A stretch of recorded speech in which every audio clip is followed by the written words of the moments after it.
A lot of you probably have done a little bit of this before in year 9, maybe year 8. I don't remember learning it back in year 7, so probably year 8 or year 9.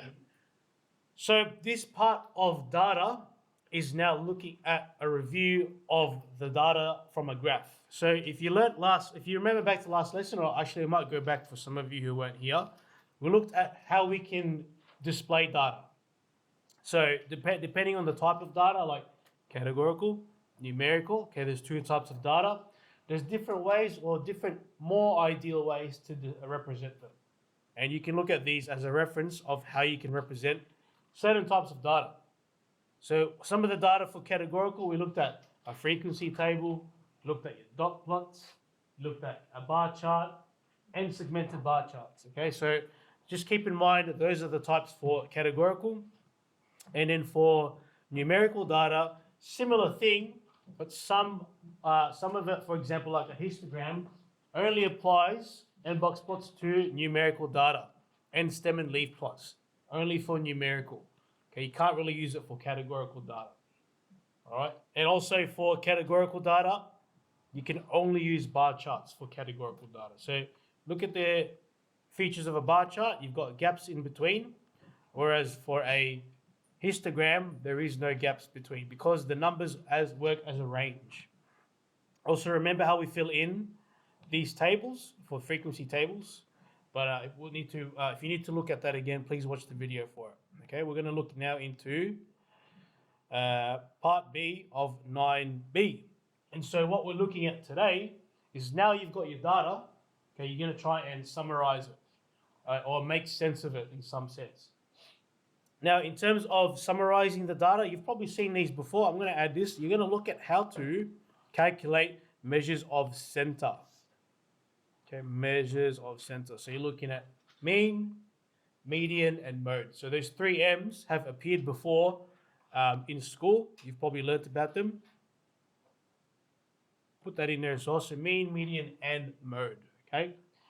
From a set of data. And the other thing that I'd like you to be able to do today, and you maybe haven't done this yet, is you're going to describe the skewness of data. Okay, skewness of a graph or skewness of your data. Okay, those are 2 things that you're going to learn about in this session. All right, so basic understandings of measures of center. When we talk about measure of center, what do you guys think that means? Measure of center. The middle. Okay, good. But there's different ways of achieving the middle, right? There's maybe the middle in terms of the mean, the middle in terms of the median, or the middle in terms of the mode. And there's 3 different ways we can talk about the middle. So one way, these are 3 ways, but the first way we're going to look into is mean. Now, this isn't talking about your attitude towards somebody, okay?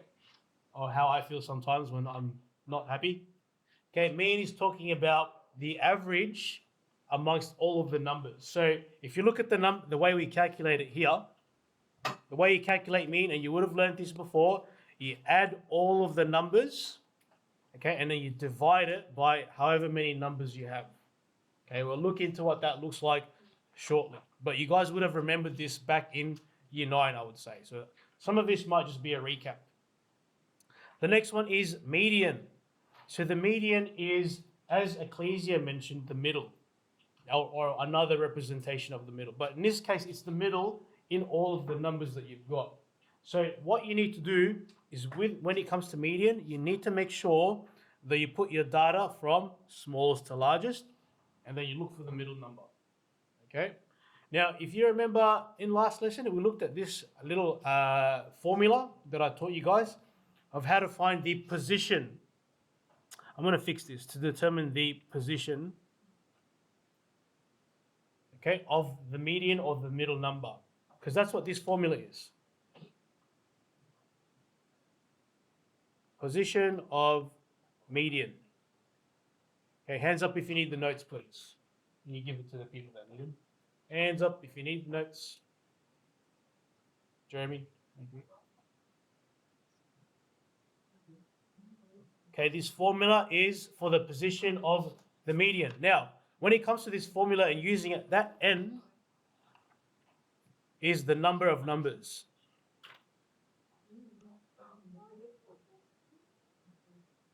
Okay, that n, thank you, Jamie. Stop talking, please. Is the number of numbers in your data. So this, you can use this formula to figure out where, not what, but where is the median.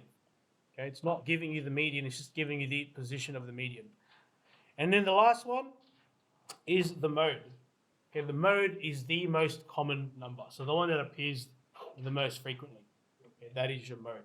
If a number doesn't appear, or if there is no number that appears more than once in a data set, then there is no mode. Okay, so depending on the numbers you have, some of these might be better than others. Okay, so for example, if there's no mode, then you might as well use the mean or the median. Okay, or if there is too many of the same number, then it's probably better to use the mode. All right, let's figure out how we can calculate this. Let's go to the next page. So how do we calculate the mean and the mode? Okay, the mean and the mode. Generally, like I said, all you're doing for the mean is you're adding all of the numbers and then you divide it by however many numbers there are. So on my calculator, I've done it here already, but all you're doing is you're adding all your numbers. So no. I've done all these numbers here. Okay, please don't do this. I've seen some people do this. They put all the numbers in, and then in the very end, they go divided by 15. What's wrong with this? Say again. Good, you got to have the answer first. Coleman, is that what you're going to say? Yeah, what it's doing is it's dividing 40 with 15, and this is what it gives you. 307.77, which is completely different to 23, obviously. How did we get 23 then? What you need to do is get the answer first, as Jamie said, and then you divide that by 15, because that's how many numbers there are, and then it's 23. So just double check on your calculator. Do not do what I did before. Press enter first, or get your answer first, and then divide it by however many numbers there are.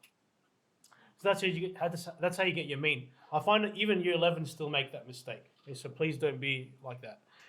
Mode, like I said, is the most frequent number, so the one that appears the most. So if I look here, I can see 9 appears twice, 18 appears 3 times, so that could possibly be the mode.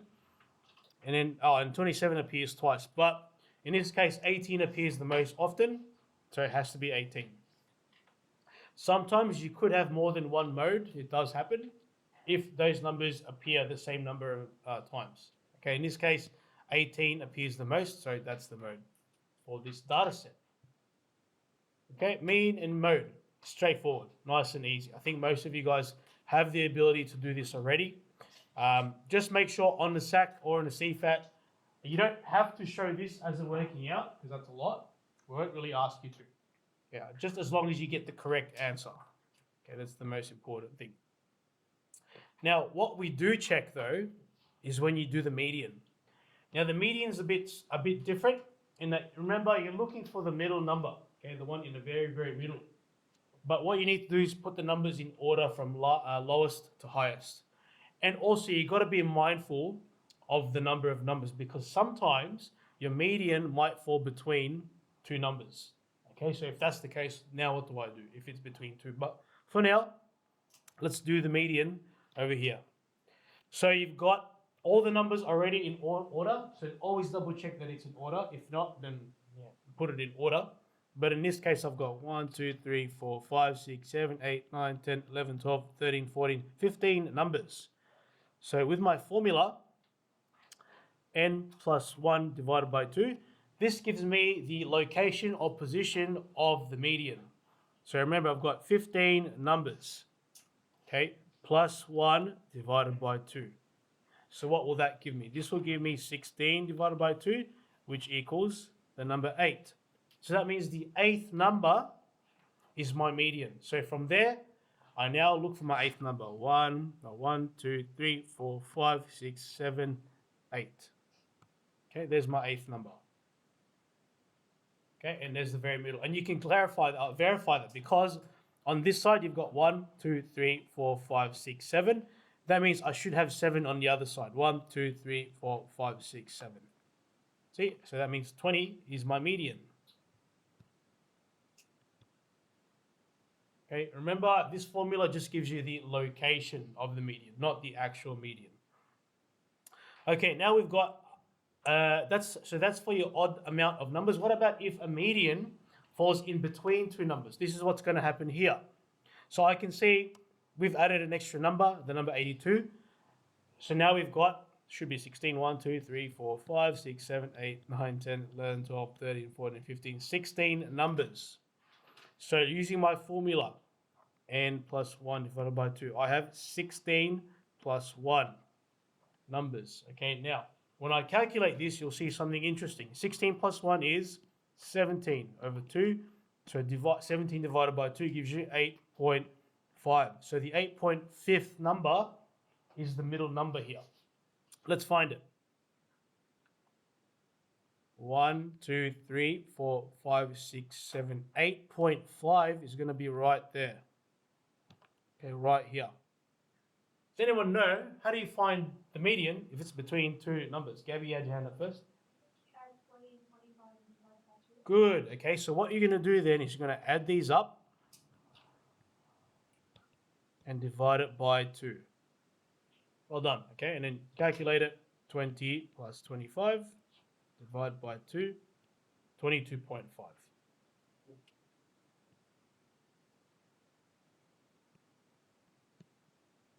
Well done. Ruby, were you going to say the same thing? Cool. All right, so that's exactly what you need to do if your median is between two numbers. Okay, it's going to happen every now and then. You've got to make sure you understand how to get the number between them. Sometimes, if I asked you, what would happen if your median is between the same numbers? What's the median then? It's the same, still 27. Okay, so just bear that in mind. What if it's in between? Without even calculating it, what would be in between 18 and 19? 18.5. Okay, so sometimes you won't need to do this if you can do it in your head. Okay, cool. Any questions? I have a feeling we'll do this and then you might not even have to do work in class. Might just be homework. Yes, Ecclesia? What if there's no numbers occurring? Yeah, so that means then there's no mode. So if that's the case, if there's no mode, what should you use? Nothing. Or the mean or the median is probably better. Yes? Then there is definitely, it can happen, so you'd list that there's these two modes. Okay, it does happen. No, not necessarily. The only thing is you can't say, if all of the numbers appear once, you can't say they're all modes, for example, yeah? So you've got to find a number that appears more than once. Okay, let's move on to the next thing, which is describing your graphs. Okay? Now, you probably haven't done this before. You have. Good. In Year 9, Year 10? Okay, Year 8? Okay, can you tell me what are the 3 ways you describe graphs then? Okay, cool. If I ask you then, let me see if you can teach me, Jeremy. What's symmetrical? How do you describe something as being symmetrical? So, for example, with that, it's like an even amount of side. Yeah, good. So the way I like to see it, I like that too, even amount of sides. So if you have a mountain in the middle or a hill in the middle, it kind of forms a mountain. Okay, where you've got a peak and on the side, they're about the same. So for symmetrical, it's symmetrical because it's about the same on both sides. Now, the most technical way of saying it though, because not all data is going to be symmetrical, you should say approximately.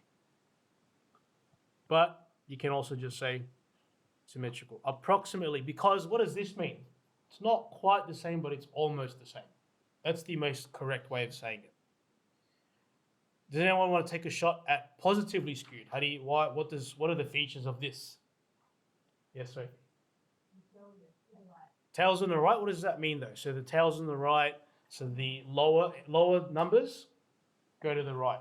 So that means I like to say it as it starts high, but then it goes low towards the higher numbers. So it starts up and then it goes down.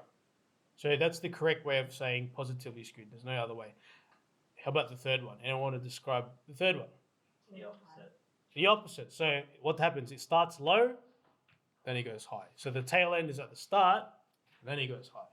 Okay, so positively skewed starts high, goes down. Negatively skewed starts low, then it goes up. Okay, so just watch out with these of where the peak is. Okay, where they are peaking, because some people peak at the start, some people peak in the. Okay, sorry. Oh, he peaking. Okay, sorry, YouTube's listening. All right, so these are the three ways we can describe our data. Now, sometimes I don't. It's not here, but I would like you to draw this. When it comes to box plots, you need to know what they look like as well. So, for a box plot that's symmetrical, it should look something like this. Okay, where the whole box is somewhat in the middle. Okay, so draw that for me. Okay, that's a symmetrical looking box plot. You will definitely be looking at this again. So that's for symmetrical. It's a box plot. We'll come up. You guys haven't done this yet. Okay, just bear this in mind. That's what a box plot looks like if it's symmetrical. Generally, on a number line, it'll look like this. Okay, you got a bunch of numbers and you have to see where it falls. So that's symmetrical for a box plot. A positively skewed box plot will look like this. Okay. Okay, this is what a positively skewed box plot will look like. Do you see some resemblance between the both? See how this box is in the middle? Okay, this box is a bit on the left. What do you think a negatively skewed box plot will look like? It's more to the right, yeah. Okay, I know it's going a little bit ahead, but that's okay. All right, this is something that you might refer to later on. Okay, so just keep these in mind. All right, last bit, and then that'll be it for today. Okay, I think we're up to, okay, a little bit more. We're nearly there. All right, so let's describe these, and they're already done for us. Anyway, let's describe some of these. So looking at that first one, negatively skewed, yeah, because the tail is at the start, and then it goes up towards there. That underneath, for the stem and leaf plot, you kind of have to turn your head to the side, and you can see that the tail end is here. The tail end is at the end. So it looks like that. So that'll be positively skewed. For a dot plot, okay, I can see that up here, it looks pretty approximately symmetrical because the mountain is in the middle. This one here, positively skewed. Yeah, I can see the tail end is somewhere towards the end. Like I said, with the box plot, see how this is a little bit more to the right? It is negatively skewed, like what I mentioned here. Okay, so there's a negatively skewed box plot. Positively skewed box plot, even though the box is in the middle, okay, look at the data. There's an outlier, which we'll learn about, and the median is more to the left side of the box. And this is a negatively skewed number line. I would say just a number line, yeah. Oh, no, actually, this would be a really, really weird stem and leaf plot. Okay, so just understand the skewness of your data, please. Okay, a couple more things, and then that'll be it, I think, for this one. Sheesh, they've done all the work for us. All right. So remember, I told you guys there's some types of data or measure of a center that's better than others. If, like, for example, no mode exists, then you might want to use the mean or median. So if that's the case, which one is better depending on the data, mean or median? So what the easiest way to sort of make use of this is if your data is skewed, so if it's positive or negative, then you use median. If it's symmetrical, then the mean is good. So I'll put that in here. Actually, it's already here. But if your data is skewed, okay, median is good. So remember, positively skewed, okay, you've got data that looks like, well, there's your number line, so it looks like that. Or if it's negatively skewed, okay, this is what your data will look like. So use your median if your data looks like that. But if it is symmetrical, okay, then that means you should use your mean. Okay, so just keep that in mind. If it's symmetrical, use mean. If it's some sort of skew, use the median. Okay, that's if you can't use your mode. Also, generally speaking, the mode is good mainly for your categorical data, but you can also use it in numerical data as well. Okay. Any questions? Any questions? I think that might be it, and then it'll be 5 minutes of doing nothing. Okay. So just pretending that you don't see this, okay, and these answers, which measure of center should we use? Because this is skewed, what does that mean, guys? Negative. So it's negatively skewed, so should we use mean or median? Median, good, because it's skewed. What about this data? Looks like a mountain, so probably the mean. And what's the skew on it? It is approximately symmetrical, good. This data here, okay, even though it is positively skewed, because if I was to imagine this as a graph, it'd probably look like this. And then there's like a little dot here for the outlier. It looks like it's positively skewed, so the median is ideal. And then for the last one, if I turn my head to the side, I can see that the data starts low, so the tail is at the start, and then it goes up towards the end, so it's negatively skewed. The median is ideal. Okay, that's it for me. I'm going to stop there now.